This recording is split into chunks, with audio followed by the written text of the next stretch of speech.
Welcome back to Vstudio. I am joined here today by Eric Wellinghoff. Eric is the Chief Marketing Officer at Nehemiah Manufacturing, a really contemporary business, both in the way it manufactures, the way it runs its culture, and the brands that it produces. So when I think about the future of work, I can't think of a better example than Nehemiah. And so, Eric, thank you so much for jumping on today and having this conversation. Of course, thanks for having me. Well, Eric, let's get right into it. Give us the background. Tell us about Nehemiah, why it was started, what the mission is, all of that context.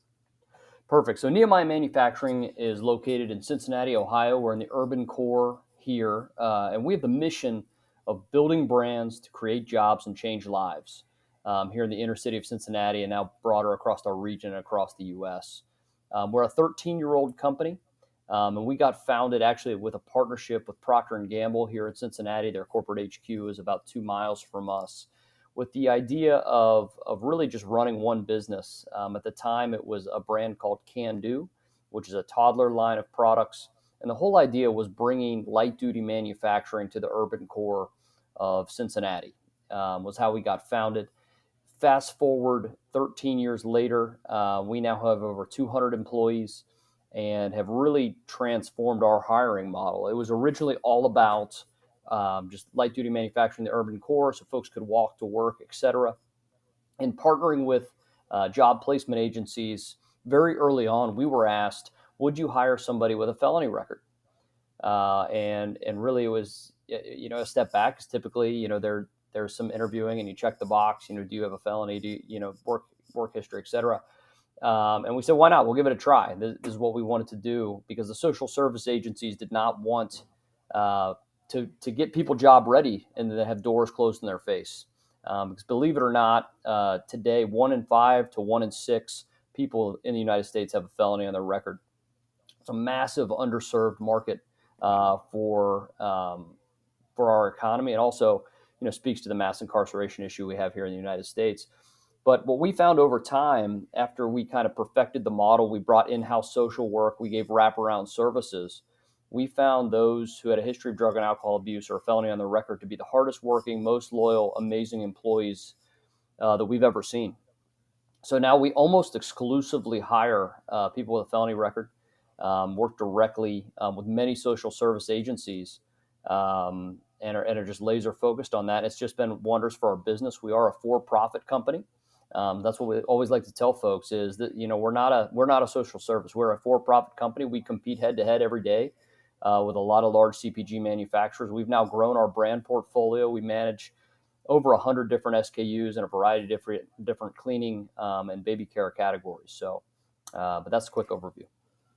That's incredible. And there's so many layers to that, and I want to unpack all of them. But let's start with just the manufacturing side. What are I know you touched on it briefly there, but what are the types of products you're making? Why those products? What does the expansion look like? Because 200 jobs in 13 years is no joke. There's obviously been additional lines and things brought on over that time. Give us a little background on the goods. Yeah, so we started in the baby care market with a toddler line of products, Can Do. We then expanded within baby care. At the time, we acquired a brand called Boogie Wipes, which we've since exited.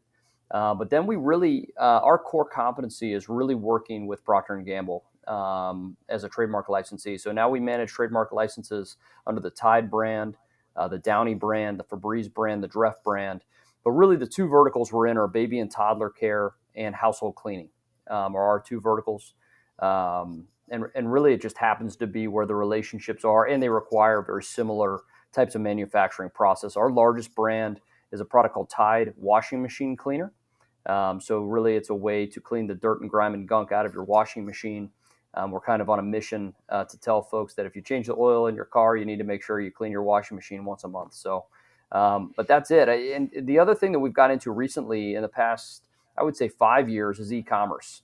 Obviously, there is a huge push online, particularly with COVID, and we've now outfitted ourselves also as a third-party logistics operator for several verticals and our own verticals for direct-to-consumer fulfillment.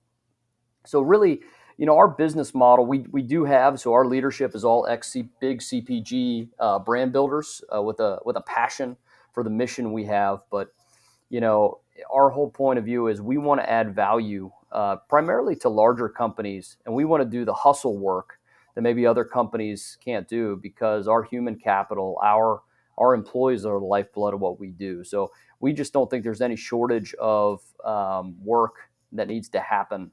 And we'd like to be that first phone call for our partners. And I think, to tie to that, we hear a lot about automation. But I think, with D2C and with production, there's always going to be a key human element to that. And that's what we want to provide. I'm proud to say we just broke ground a couple months ago on a new 50,000 square foot facility. So we're expanding. We're going to add 20 to 30 incremental jobs.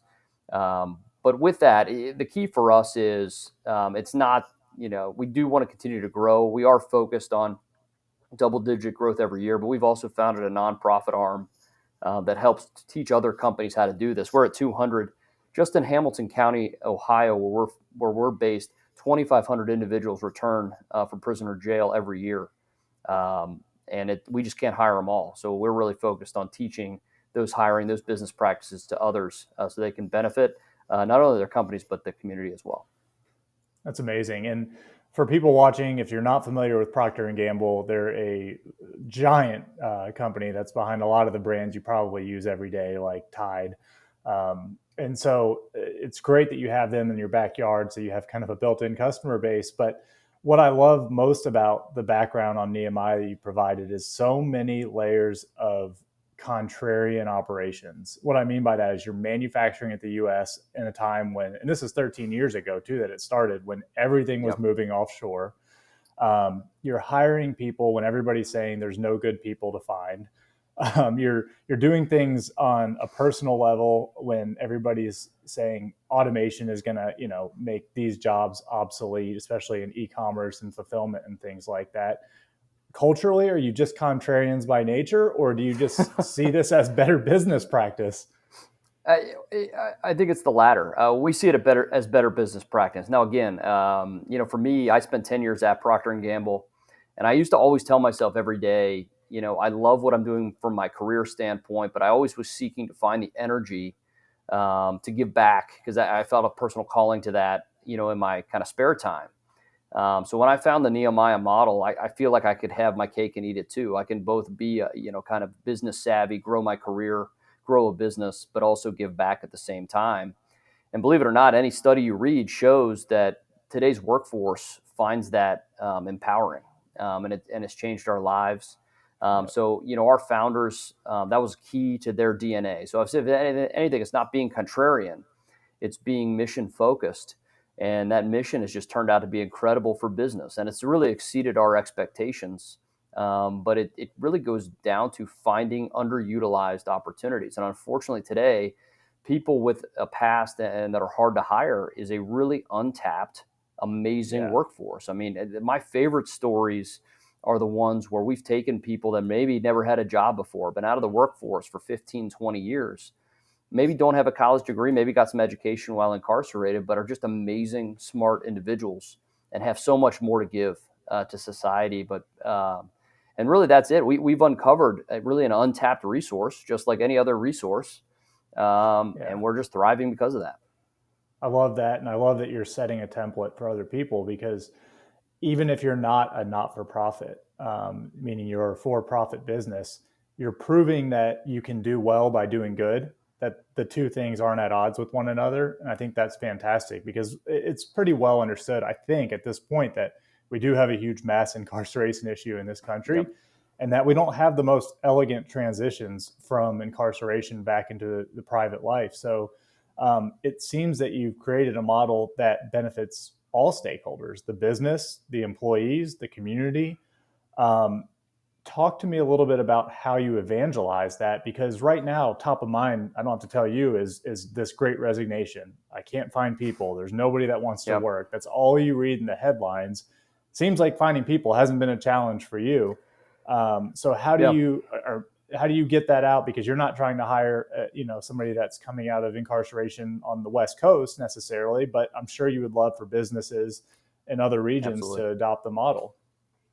Yeah, really, we've done two things. I think I mentioned the first, which was we did found a nonprofit called the Beacon of Hope Business Alliance. It then got too big for us. We've transitioned it out, but Actually, as a part of that, we were able to host C-suite leaders from many large companies, including the Kroger company. That's a Fortune 50 company here in Cincinnati as well, and has brought on their own form of this. What we found was you have to get to the C-suite. So if anybody's a business leader out there, anybody that works with us loves our mission. They work with us because they love our mission, but you got to get to the decision-making level and let them feel what we're doing. So that is really all about getting people on the ground here, meeting our people, seeing our model. And that's what we did via the Beacon of Hope, that we've transitioned, but now we've been really partnering with them. The other thing we've been trying to do is really codify, and we started with this with Harvard Business School. So there's now a Harvard business case about Nehemiah that they actually teach to all first years at Harvard. We just taught out at Stanford. We're moving it out because what we want to do is share the model as business is a source for good. We also have participated at the DC level in terms of inclusive capitalism and other pieces like that. I will say when I started the company, when I started with the company, didn't start the company, but when I met the founders, I was so impressed with how humble they were about what they were doing here that they didn't want to kind of chest thump about the model. It was, hey, we're doing a great thing. Let's keep doing it. Let's not beat our chest on it. But we now feel, and I was very passionate about, we have a responsibility to society to get it out more. So we've started with, at a minimum, local advertising. We've got a lot of great response on that, but really working some PR angles. The business case is a piece of that. News angles are a piece of that, really to show people and to get as many eyeballs and awareness to what we're doing. And anybody who reaches out, we're more than willing. We've codified our HR social service model that we can share with others. Because like I said, we cannot hire everybody, all these talented individuals that, oftentimes aren't getting a chance. Sure. No, it's super impressive. And, where my mind goes now that you've been in business for 13 years, you've got a tremendous amount of data, no doubt. How does retention look? When we've studied it, COVID has been tough for everybody. Okay. But if I go pre-COVID or even kind of now as we're getting out of some of those challenges, we average in light duty manufacturing turnover around 15 to 20%. Industry average, if you take out any kind of COVID craziness, is around 100%. So really that's how it translates for us. The other metric I'll give you is when we have somebody on board at Nehemiah for 3 months, we know they're 30 to 40% more productive, and that grows with tenure with the company. My favorite stat is when we did this 11 years in, our average tenure of an employee was 5.6 years. If you took out anybody who had just started in the first year as we grew. Mm-hmm. Our retention is dramatically higher than our peer set. Our retention is higher, and for a couple of reasons. Number one, we're giving people an opportunity that have had doors slammed in their face forever. People that have been held out of jobs were held out. We let them in, and we create what we call our Nehemiah family here. The other thing we do is we promote from within, just like you said. And there's no prerequisite. We have a gentleman right now who runs our whole manufacturing operation, who's been with us for 10 years, literally started taking a box off a line, putting it on a pallet. And he has just shown that work ethic has grown his skills over time to do that. We do any number of things. We have 10 wraparound services for our employees, everything from things to just get them to thrive, to survive, then to thrive. If it could it be housing, could it be legal matters, could it be anything else, could it be continuing education? So, I think the key thing for us is an old adage: you take care of your team, they'll take care of you. We've done a couple times. We've taken people who are rock stars. We've placed them in other companies. We don't want to hold anybody back. We'll do that proactively. But we've also had a tremendous amount of people who have been offered more money and more jobs and chose to stay with us because they love the culture. And it's amazing for what they do. A key part of that is they call it the 180-degree program. It's a peer-led recovery, drug and alcohol addiction recovery that we run in-house. So in-house social workers, we have 3 of them.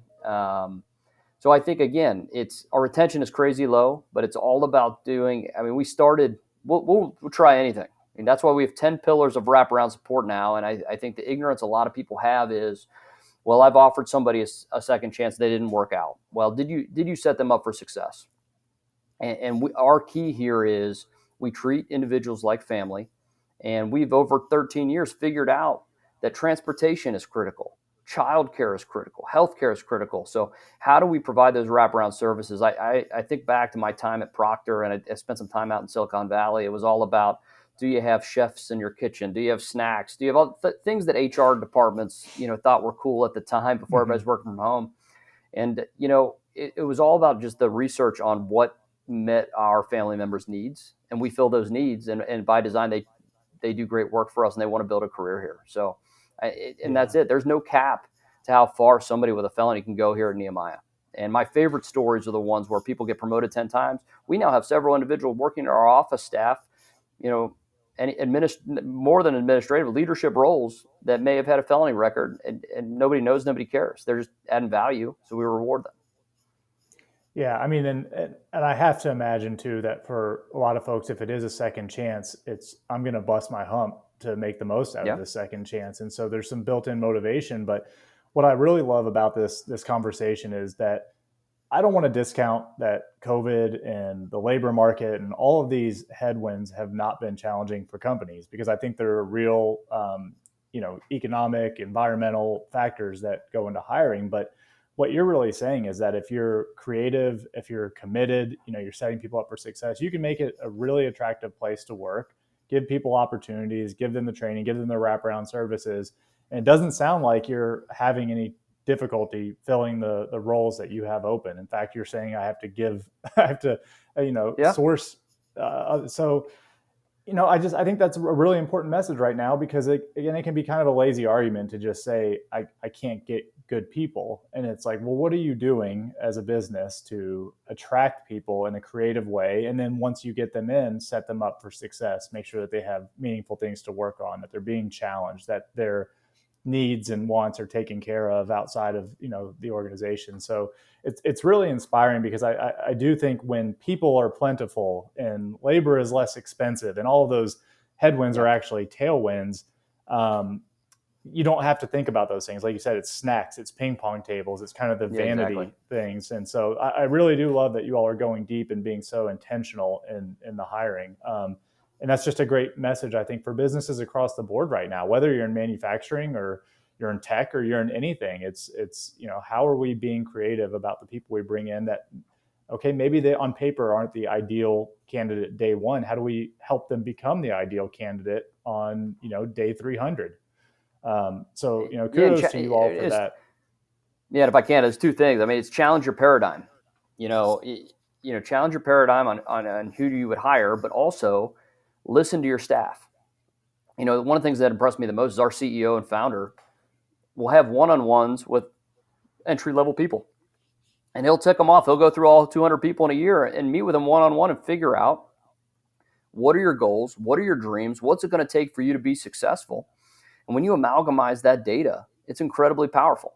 Coming from a big corporate company like P&G, I mean, I remember filling out corporate surveys about, what do you think about the culture and all this kind of stuff. But the Yeah. reality is, my experience at P&G of called 20,000 people in Greater Cincinnati was all predicated on my business unit, read, maybe of 20 people led by one person. And the people that left were the people that didn't have a good relationship with those 20 or didn't have a good manager. And the people that thrive are the people that do. So I think, again, I think you're getting it. And I would share anybody listening to this. It's go back to the basics. You could say everything has changed with COVID, but really it hasn't. People want to be around something bigger than themselves. They want their needs to be met. They want to be heard. Um, and people will thrive for you. And I think my only feedback to leaders and to employees is I've seen so much navel gazing of, look at what this company does or that company does. It's really easy on the surface to talk about, tertiary level perks. But when you get down to on a corporate mission, it really trumps everything else. And that really rang true. It rings true in the hard times. And man, the fight that we've had through product supply challenges, through labor challenges, everything else, and I just think we've come out the other side even stronger. No doubt. Yeah. I mean, it's needless to say, it's been a choppy last few years, just with so many things hitting all at once. And I'm curious, not that we're on the other side per se, but as you look forward to the next 5, 10 years, whatever it may be, what are your predictions? How do you see things going in manufacturing and distribution? What are the challenges that are going to be faced? And then what are the great opportunities ahead for businesses who are, putting in the work? Yeah, I think number one, anybody in supply chain management is going to be revered by their C-suite leadership. Number one, I think, Yeah. it's easy for me as a marketing guy, but I mean, number one is the importance of supply chain. I think it's going to be, epidemiologists and supply chain people who are going to run the next 5 to 10 years in the world. But I think people are going. The other thing I think is going to be people are going to be a lot more conservative in capital investment. They're going to be a lot more conservative. We're seeing it now. Change, even at, we work with retailers to distribute our products. The pace of change has slowed. I think people want to be a lot more sure of themselves. And I think anytime there's a counter move, I think those that are more aggressive probably are going to be more successful. But those are two key things. But I think the rate of change will probably slow down. I think from a manufacturing standpoint, domestic supply chains, massive. I mean, the cost of a sea freight container out of China being 5x right now is obviously dramatically changing supply chain. I think insourcing versus outsourcing. I'll tell you, I mean, for us, and I'm sure it's true for a lot of others, owning your own supply chain is absolutely critical at this point because who are you going to trust and who to trust better than yourself? So, I mean, our model, whereas a lot of our competitors have outsourced to contract manufacturers, our insourcing method, our domestic supply chain, kind of to your earlier point, I think those are going to be reactionary trends where I want to see it. I want to see the equipment. I want to know if it breaks down because there's nothing worse than that phone call or that email saying you're going to be 3 months delayed on a piece of the supply chain. So those are my quick hitters. But I tell you, the other through line back to Nehemiah is I don't care if you're a virtual worker, if you're a diffused workplace, it's going to be about more than just the work that you do every day. And that's where, for us and our mission here is so critical. And it's the number one thing we look for as we hire folks, whether they're second chance or not, is are you bought in to what we're doing? And I think getting people bought into what you're doing and having a company bigger than selling widgets is just going to be the absolute through line all across the organization.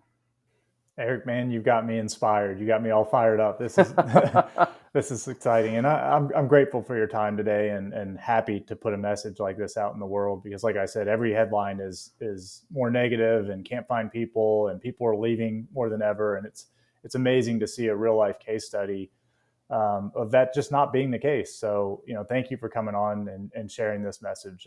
Really appreciate it. Yeah, I appreciate it. If I could just share one closing thought, it would be, and this is how we do it with the Harvard students, is I just ask anybody to challenge your paradigm as to who the thought, the image in your head of what a felon looks like. You need to rethink that because of all of the underserved groups here in the United States. It spans race, it spans sex, it spans creed. It is an epidemic that touches mass incarceration, touches everyone, albeit at different levels. Young, old. So just challenge what that is, because again, that 1 in 5 stat is real. It's just not evenly distributed. So we'll challenge that, and I think there's great things on the other side. So I appreciate your time, and if anybody has any questions, look us up, shoot us a note, NehemiahMFG.com. Yeah, and we'll link to it, Eric, so everybody can find you all really easily. But thank Perfect. you again, everyone. This is Eric Wellinghoff. He's the Chief Marketing Officer at Nehemiah Manufacturing in Cincinnati, Ohio, and they are challenging more than just than one paradigm. And so definitely check them out because when you think about the future of work, there are few companies that I think better exemplify that than Nehemiah. Thanks again, Eric. Hey, thanks, Alex.